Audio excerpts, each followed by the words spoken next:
Ladies and gentlemen, first of all, from the family, I want to thank you all for coming. I have some notes because I knew I'd come up here and probably would freeze up and forget what I was going to say. For those that don't know me, I'm Dean Smith. I'm the oldest son. I'm going to be followed by my two brothers. We're going to share some memories, but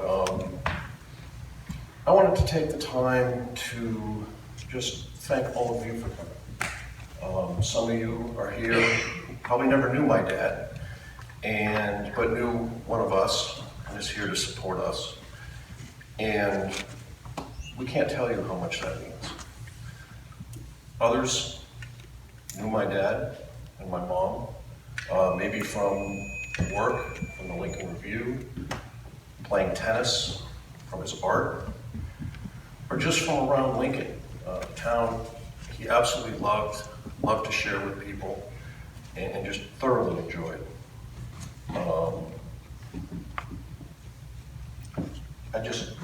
We really are humbled to see you all here, and I just wanted to let you know it really, really means a lot to us. I have one story to share, and if time allows, I have a second. First one's rather short, and my mom just found out about this about a week ago. So, when I was very young, my dad used to fix everything or take perfectly good things and fix them until they didn't work. And I learned a lot from him. I think that's where I got some of my mechanical ability. But one of the things that led to was constant trips to the 5 and 10 over in West Concord, which I think is still there. Sadly, no. But on the way, there was a little donut shop that was, they made handmade donuts, coffee, beautiful little place. Where Dino's restaurant is there now. When I become of age, which I think was about 9 or 10, I was given the privilege of going with my dad to pick up things at the 5 and 10. What I learned is these trips, which were every Saturday, every other Saturday, were really about going to get donuts. I think we made it to the 5 and 10 maybe once a month. And this was not shared. This was a little thing between my dad and I, which, as I said, my mom found about this about a week ago. And then I have one other quick story which I'll share with you. When I was very young, we weren't the brightest kids on the planet. I think I was throwing rocks straight up in the air. And there's someone in the back that I think was there with me. And we were looking up, and I would look up. You know, you throw it up, you want to see where it goes. Well, I caught one square in the forehead. These are not age lines I attributed to getting hit by the rock. Of course, you're bleeding, you run to your parents, they look at you, off to Emerson. Dad got the honors of driving me. And I thought as a young kid, I was going to catch a world of grief. Interrupting his weekend, how could I be such a da-da-da. Anyways, he didn't say a word. I sat in the front seat, and he just drove. And I'm waiting for it. I know it's coming. About 10 minutes before we get up to Emerson, he looks over at me and says, "So Dean, I see you discovered gravity today."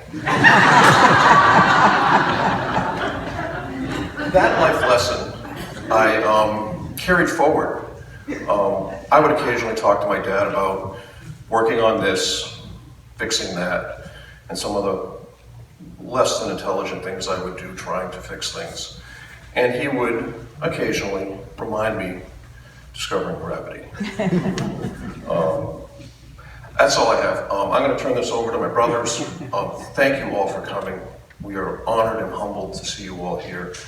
There's a lot of faces I recognize. Thank you.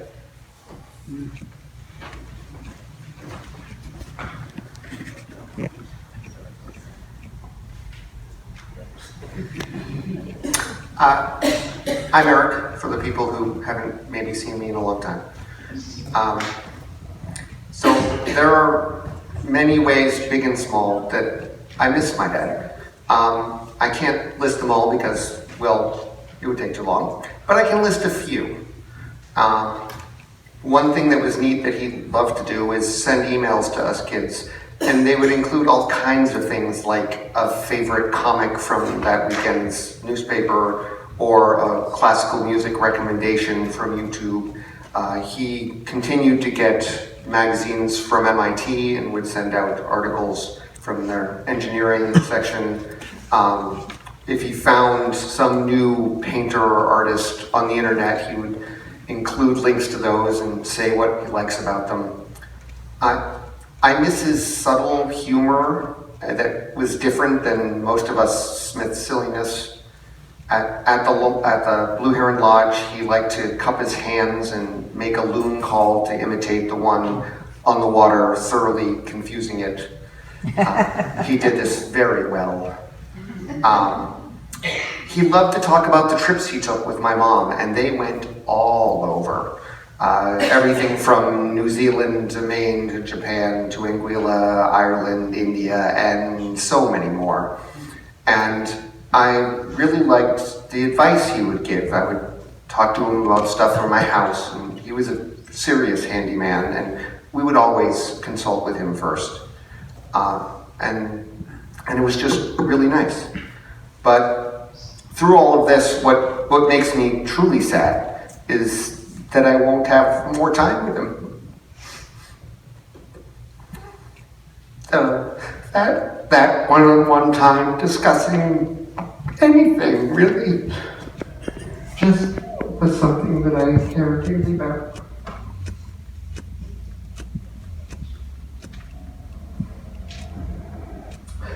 We have a few objects, for lack of a better term, that connect us back to our father. They will forever reach across time and bring him back to us. Hello. Yeah, I have. No, it's It's me. you. Oh, sorry. Yeah. Chocolate. Actually, as Dean alluded to, he loved really pretty much anything that was sweet. He gave us his sweet tooth, including ice cream, which is my vice, and chocolate-covered cherries and pie. He really loved KA's pie and Dean's pies. I was always a little nervous when I found his dessert plate to hold more food than the dinner plate. Mom told me that he hid chocolate around the house. She never let on that she knew where it was. We wonder if these were decoys for the real hidden chocolate somewhere else. Yeah.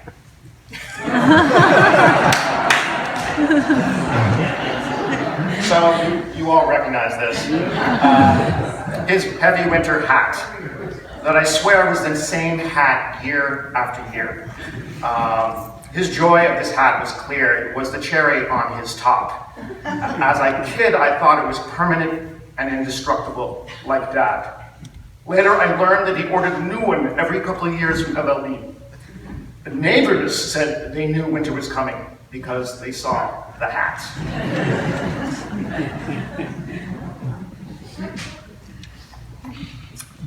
His radio leads to his garden.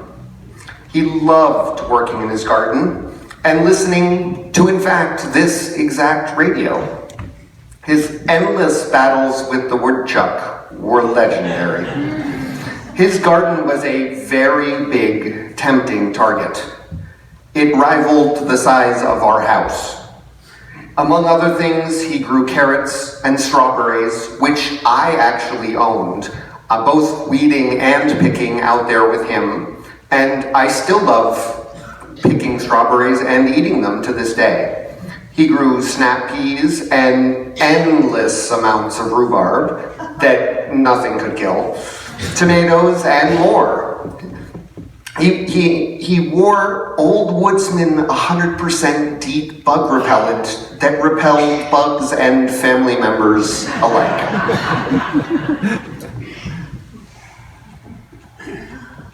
Vinyl.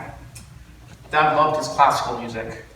I'm sad not to have obtained his vinyl records of Bach, Mussorgsky, Chopin. It was either classical music or the Red Sox, my sister told me, whenever he was doing his weekend chores. Perhaps this is why I say, and I only made this connection recently, this is why I say baseball is the classical music of sports. The piece Mozart String Quintet No. 1 in B-flat major, you heard on the way in today, was selected by him in 2016 when he sent his children and friends a link to the piece. He sent me an email discussing his love of chamber music so much, and he wrote to me, "I find chamber music to be very personal, like meeting a good friend or two, Mozart in particular." Indeed, Dad, a good friend or two.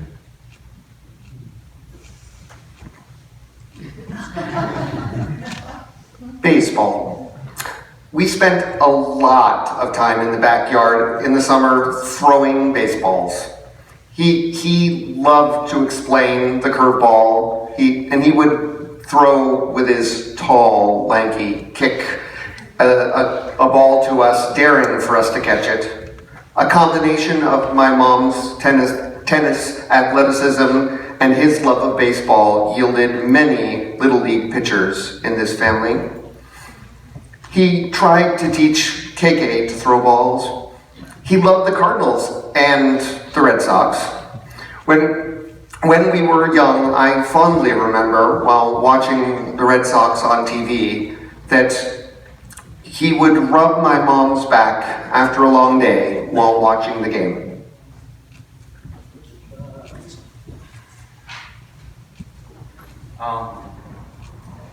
Now we move into the art phase. His pen and ink drawings. I remember fondly as a kid, my dad would take a pane of glass, an old storm window, he'd take it up from the basement, put 2 blocks of wood on the kitchen table, and put the old ceramic lamp vase underneath it, and he would put a photo that he liked on top of it, and he would put a piece of paper on it, and he would draw. It would be the Lincoln Center fountain, not far from here. It would be the Boyce house on Boyce Farm. I lost my place, I'm sorry. And other Lincoln landmarks. When I was a kid, I thought he was tracing. What did I know? But now, with some appreciation of the art, I can see he was interpreting the beauty he saw in those scenes and showing it to us. He wanted people to see what he saw. Countless times he would try to explain to me, look how the light plays off the water. Look at the clouds. The color is beautiful. Watch it shift.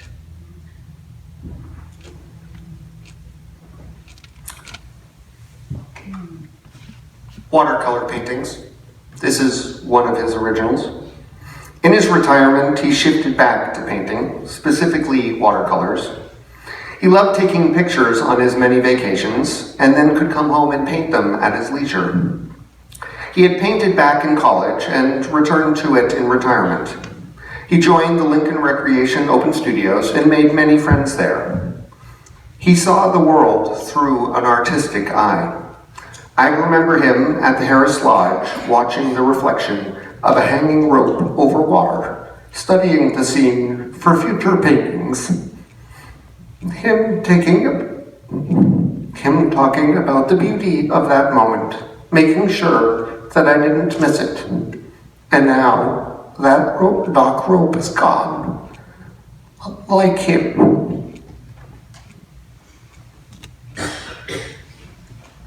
What to me unites these perhaps disparate things is his love of beauty, whether in steel and concrete and the math to solve the vexing problems of the material world, to the curveball that broke both horizontally and vertically in a game filled with strategy that moved at its own thoughtful pace like him. His wife of 56 years and his children, which he said were his greatest work. His delightful winter hat with the flaps that combined a unique flair which realistically my dad did not have. With a practicality that grounded him in his days of growing up in St. Louis, Missouri, and his summers working on the farm in Marthasville. And now it's time for me to bring these qualities forward and be my own dad and to honor what he taught us and perhaps more importantly, what he loved. Thank you.